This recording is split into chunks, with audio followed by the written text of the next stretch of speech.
দায়িত্ব হাতে পেয়ে বড় ঘোষণা রাজ্যের নতুন শিল্প ও বাণিজ্য মন্ত্রী তাপস রায়ের।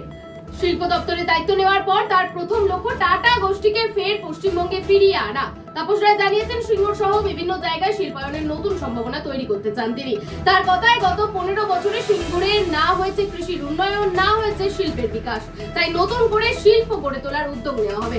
শুধু টাটাকে ফিরিয়ে আনা নয়, রাজ্য ছেড়ে চলে যাওয়া প্রায় 6,688টি ছোট ও বড় শিল্প প্রতিষ্ঠান এবং ব্যবসায়ীদেরও পশ্চিমবঙ্গে ফিরিয়ে আনার পরিকল্পনার কথা জানিয়েছেন তিনি। পাশাপাশি দেশ বিদেশের বিনিয়োগকারীদের সঙ্গেও যোগাযোগ করে রাজ্যে নতুন বিনিয়োগ আনার উপরে জোর দিচ্ছেন নতুন শিল্পমন্ত্রী। Social activities indeed not only in not Kolkata,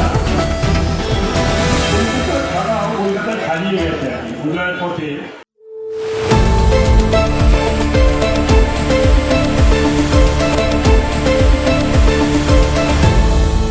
আপনারা দেখছেন এই বেলা বাংলা, শিরোনামে সবার আগে।